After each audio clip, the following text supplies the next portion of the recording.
আজ শুভ অক্ষয় তৃতীয়া উপলক্ষে শ্রী বিগ্রহের উপাসনা জগতের মঙ্গল কামনার্থে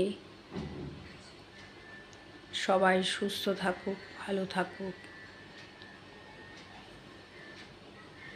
ওং অখণ্ড সংহিতা বা শ্রী শ্রী স্বামী স্বরূপানন্দ পরমহংসদেবের উপদেশ বাণী।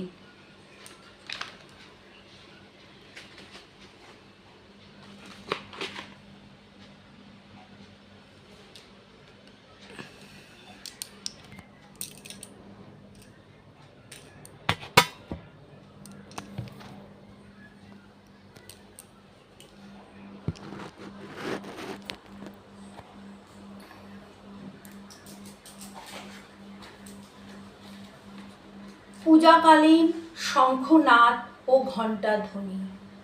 শঙ্খনাদ ঘণ্টাধ্বনি মহা ওঙ্কারের সসীমতম ক্ষুদ্র সংস্করণ এবং ওঙ্কারের ধ্বনিময় অস্পষ্ট প্রতীক। এই কারণে পূজা অর্চনায় শঙ্খ ঘণ্টাদির ব্যবহার হইয়া থাকে। শঙ্খধ্বনি, ঘণ্টাধ্বনি, বাদ্যধ্বনি, গলবাদ্য বা বমবম ধ্বনি সকলেই ওঙ্কারের স্মারক। ওঙ্কারের স্মারক বলিয়ায় ইহাদের এত সমাদর, নতুবা এগুলির বিশেষ কোনো মূল্যই থাকিত না।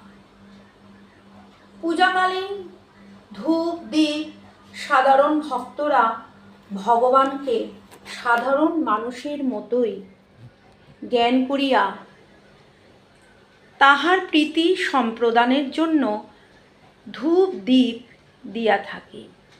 কিন্তু এই ধূপদানের প্রকৃত অর্থ নিজেকে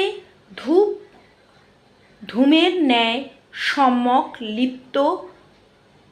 বিলুপ্ত করিয়া ঈশ্বর চরণে অর্পণের আকিঞ্চন মাত্র।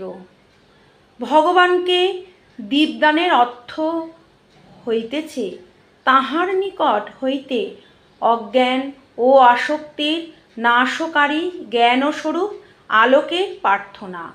সসীম উপচারে সসীম ভগবানকে পূজা করিতে গিয়া মানুষ যতগুলি বস্তুর ব্যবহার করিয়াছে, সবগুলি এক একটা আত্মনিবেদন ভাবমূলক রূপক জানিও।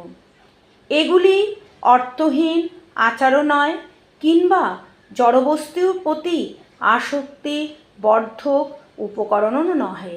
ইষ্টে অনুরাগ বর্ধনের উপায় স্বরূপে এই সকলের ব্যবহার বহুলভাবে হইয়া আসিতেছে। যতক্ষণ এগুলি ইষ্টে রতিবর্ধক ততক্ষণ এগুলি প্রশস্য, কিন্তু বাহ্য আড়ম্বরে পরিণত হইলে এগুলি ক্ষতিকর এবং বর্জনীয়।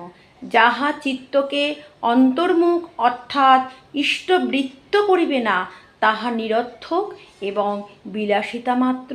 একথা বুঝিয়া চলিবার তোমাদের প্রয়োজন আছে।